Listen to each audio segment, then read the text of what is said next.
大家好 Hi everyone. Welcome back to another episode of Will It Translate. Hi 大家好，我们呢今天已经是学期末了哦，所以呢我们要欢迎 Will 来跟我们讲讲看他在台湾这半年的生活。So today we're going to invite you to talk about in the past half years in Taiwan. How do you feel recently and how do you feel right now? So maybe this episode we talk about some flashback on your experience in Taiwan and also your expectation in Taiwan, no matter in teaching or life experience. Okay, cool.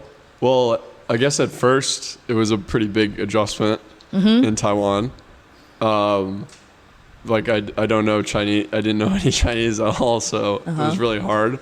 And I just felt like I stuck out so much everywhere, so it was a little like embarrassing maybe. Because of the language barrier? Yeah, and I just look so different. 所以刚刚 Will 说可能来到台湾的这半年是因为语言的不同，语言的隔阂，所以让他有一点点觉得很尴尬。但是我觉得经过这个半年，他应该有学到蛮多的台语跟中文。So I think after the podcast and all the life experience in Taiwan for half a year, maybe you just learn some Chinese and some Taiwanese. Yeah, I think, at first I just felt like a stupid American, and I was. No, you're not. So it just took some time to like feel more comfortable.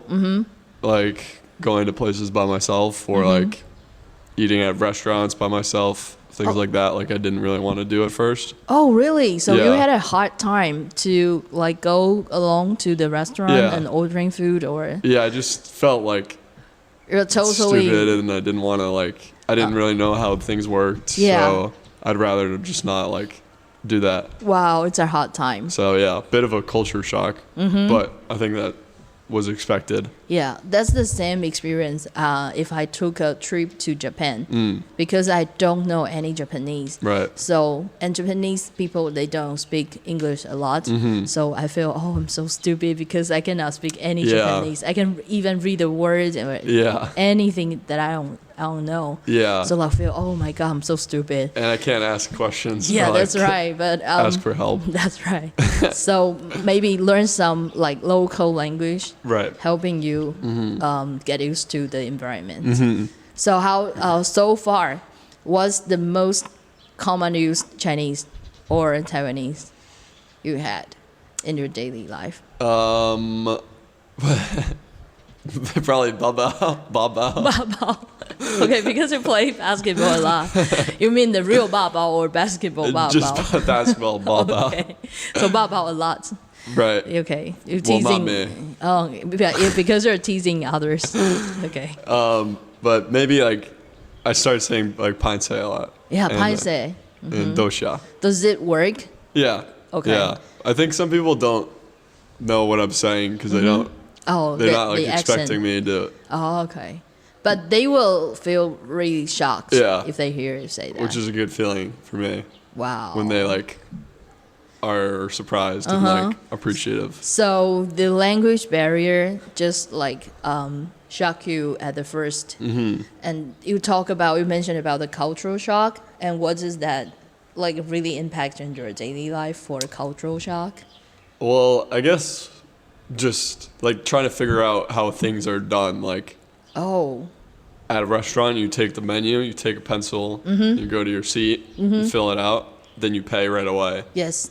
Like, I didn't know, like, that even took a while to figure out, just, like, observing people. Or, like, when you're scootering, like, if you're turning, like, left, you got to go to the box and then, like, go straight. Like, I think I just had to kind of wait and, like, observe, like, how other people did things. And then once I saw, like, someone from Taiwan do something, then I was like, okay, that's how it's done. And then I would just do the same. Okay. But it took a little while to figure that out. 好，这一段呢 Will 就说他的那个 cultural shock 就是有来自于几个部分，比如说在台湾要先点餐的时候，你要先去拿那个菜单，然后画一画之后去柜台结账，然后你就可以等你的食物。可是他就是有点不太习惯，所以他就先观察大家。然后还有骑摩托车的时候，我们左转的话，你要带转，你要先到那个格子里面去带转。这个都是他有经过一连串的观察，才发现哦，原来台湾人都是这样做。So talking about ordering food, I remember very clearly that in America that you just order a food and then waiter or waitress will send your food on, serve you, and then in the final they will give you a bill, so you have to pay. You can either pay by cash or credit, but also you have to pay the tip. Yeah, you have to tip them. So that is the most cultural shock when I went to America because you always have to calculate how many tips do I have to give them. And every restaurant have different rules. Like 15, 18, 20. It is different. And some states that you have to plus on the tax. So you always you cannot expect that you have to pay the amount of money on the menu. No, it's really nice in Taiwan. It's just 120, bang, like that's what you pay. So like 120. That's so maybe that would be my cultural shock in America. Okay. And so I think that was like the same for teaching too. I just had to like wait a little and like get to know the kids and like their level of English or like what they wanted to do, and then like if I could figure that out, then like the classes went better. But at first it was just like I had no idea what to expect, or like had no idea if they were understanding what I said, or if they were just saying like. So do you make a lot of adjustments in teaching? I think some classes I'll definitely like, well, maybe only a couple, like I'll speed up or like talk more how I normally talk, but then some classes I'll just have to, be more direct and like simple with how I talk.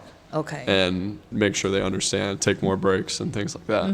So the key point is you have to observe and then be patient to get used to every culture. Wow. And I think, even now I feel like out of place. Like I'm still like a stranger, like foreigner in like Taiwan. Why? Well, like still not in our campus, right? No. Well, even in the campus, I feel like the kids are like surprised to see me every day. They're like, oh, really? Hi, Will. But it's like funny, like it's not. But they see you every day. Yeah, I know. They're still surprised. Or maybe you have to be more like open-minded to the environment. But do you think you were like a very shy person before you came to Taiwan, or that is because your personality? I think when I meet people, I'm new people, pretty shy. But with my like close friends, then I'm like one of the more talkative people. Yeah, because you're most familiar with them. Right. Yeah. So like there's two types of person. We call that one kind of person is the E type, E 人. And the other type is I 人. So maybe you're some I 人 because you're an introvert. And then E 人will be like extroverts or something. Yeah, I guess teaching, like I thought at first it was really tiring just because I would have to like be so talkative and like expressive with how I taught so like they could understand me. But yeah, that's probably why I'm a E or I 人. Okay.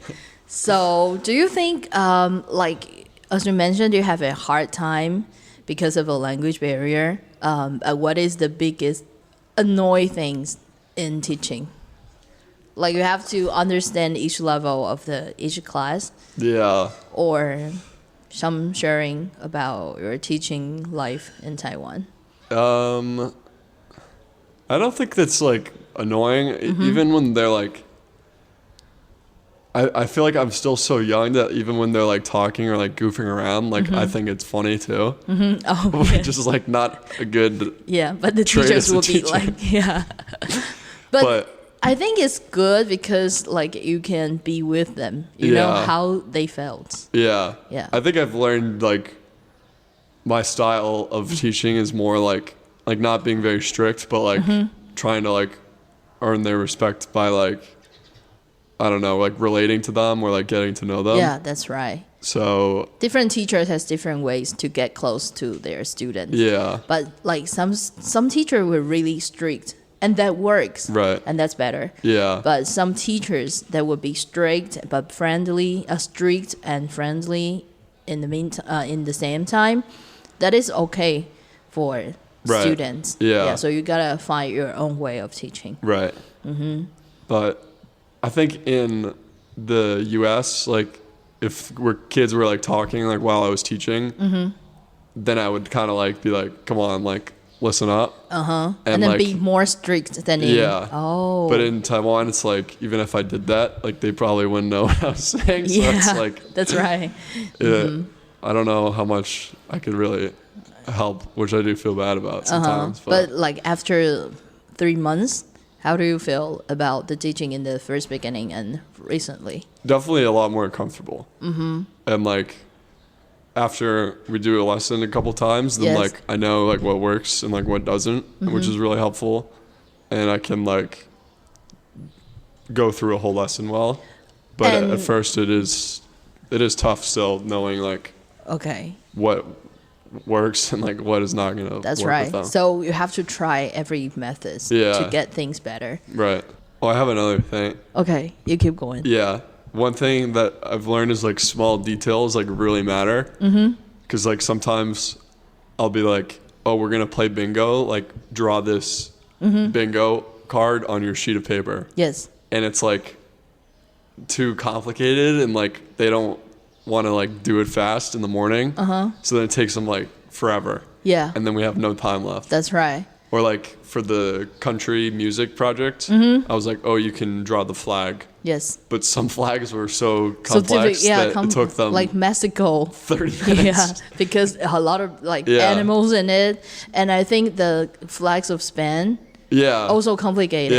Yeah. So then after they finished that, they only wrote Mexico and the flag, and they were done. Yeah. And I was like, oh, like it was cool to write the flag, but like that's right. Not good for the project. So like this is what we called you have to revise while you're revise when you're progressing something. So it's a technique that all the teachers have to learn. Right. Oh, I remember the things I have to ask you. Is the English level of our student as you expected? I think I didn't really know. I didn't have any expectation. Oh. So I what's wasn't your sure. Imagination of like students' English ability in Taiwan for middle school? Well, because I can imagine that if a foreigner doesn't learn any Chinese, so like he would know nothing. So when we have the chance to teach them Chinese, we have to start from the very basic one. Right. But now you know that we learn some English in Taiwan since they are in elementary school. Right. So is there like, will have different expectation to you on their English ability? I think it's like about what I expected or maybe a little better than what I expected. Just from like my experience, like learning a language in America. Yeah. Like our middle school, there was no way I would be able to talk in, like if I knew French, there was no way I could talk in French with all the students like I do in English. Oh, that's right. And obviously there's like a huge range. Like some kids are at the start still and some kids are like fluent. So it's like a bigger range than I thought. But I think most of the students are like higher English level than I expected. Oh, really? Yeah. Wow. But still, obviously, I just need to like remember that they're students. Like they're just learning. Yeah. So some things like like why would they know that? So like I need to be smart with how I talk to them. Okay. So and how about the daily life experience in Taiwan during the past years? Besides the cultural shock. Do you like Taiwan so far? I mean, from every aspect, what do you like the most? The food or the scenery or like the people? Probably the people have like been the best like defining part of my experience. Like before coming to school, I only had like the other Americans in my program. Yes. And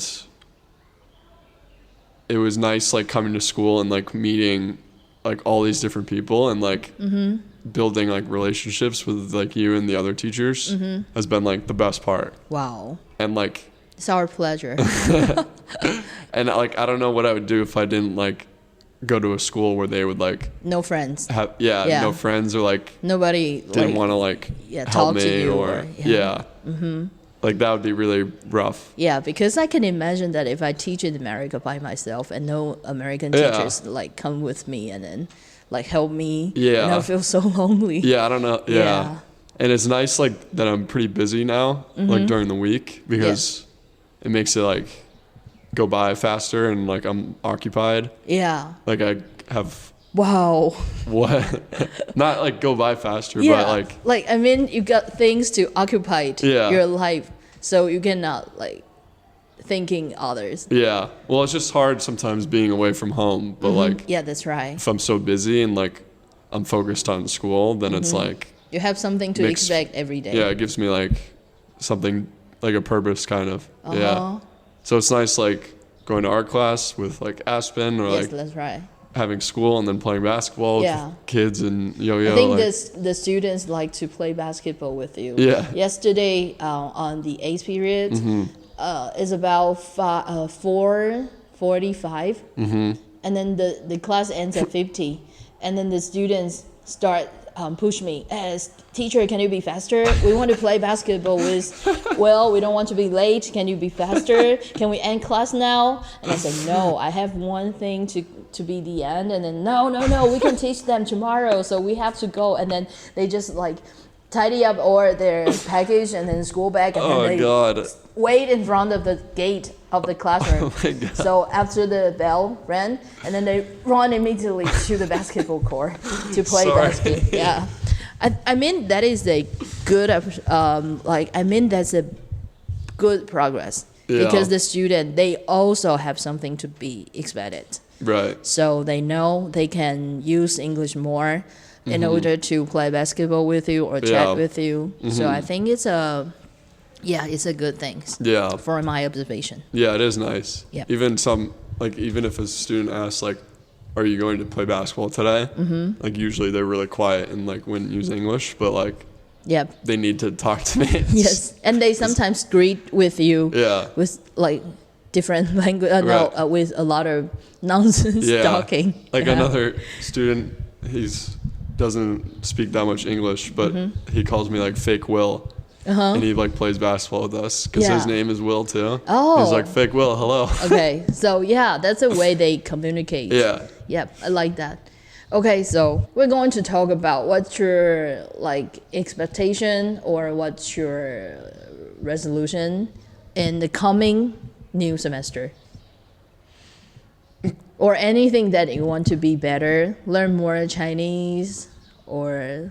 Yeah, I think probably learn more Chinese and just like I was saying, just getting better at teaching. And I think that just you get better with time usually. Okay. So like just being like attentive to like the small things like while teaching or like adjusting the lessons more for each class. Oh. Something just to like target their like exact English level better. So I don't know. And even learning more Chinese, like the students really like when I say like a word in Chinese. Yeah, then you can like understand immediately and then yell them back. Yeah. And I think if they see that like I'm learning or trying to learn Chinese, then like they should try to learn English too. That's right. So that's right. It's probably a good like motivation thing to see. Yeah. For you and for the students. Right. Yeah. Okay. So, and what's your expectation in life in Taiwan? Like exploring more mountains? Yeah. Or? I think I've only gone to the East Coast once, so I'd love to like take some trips there. Yes, that's right. So beautiful. Yeah, especially when like the weather's back to being hot. Yeah, that's right. And I think it's the best time to go there on spring. Oh, okay. In spring, cool. Because like the weather is nicer. Yeah. And maybe some like of the islands too, like the offshore islands, Penghu. We definitely have to go to Penghu in I think after April, the weather and the sea getting better, so we can go Penghu. It's really, it deserves us visit there. That'd Penghu, be awesome. Yeah, a good one. And also Jingmen or Mazu, very historical things to visit. That'd be really cool. Yeah, and we can learn something about wars. Yeah. And then most about history. Right. Yeah, about so Taiwan. maybe some like longer trips. Yeah, or that's like going to farther places would be cool. That's right. Yeah. Offshore islands must Definitely. visit. Yeah, Yes. that'd be awesome. Okay. Can you can you show us one Chinese that you can say the best? I could say like Jameng Jile. 就蒙吉雷. That is Chinese. That or is Taiwanese. Yeah. Or But can you like say both? 就蒙吉雷. Yeah. You mean you say 就蒙吉雷 and Excuse Chinese me, like, excuse me? Yeah, you can can say I have- 请问一下就蒙吉雷. That's the same thing. Okay. So maybe you can, like, a lot of Taiwanese people will make Chinese and Taiwanese together, and sometimes we put some English in a sentence. That would really? be weird, but that would be weird, but it's really like common. That's funny. I could say like Jameng Jile, Taiwanese. 我要一个大鸡肉饭. Yes, that's right. Yeah. I could say 拍摄我要一个大鸡肉饭. Yeah. 拍摄我要大鸡肉饭. That's right. Okay. 谢谢. Thank you for this episode. We wish you have a smooth and happy next semester. Thank you. Okay. Thank you for listening, and be sure to listen to our next episode. Okay, and then Happy New Year. Happy New Year. Bye bye. Bye bye.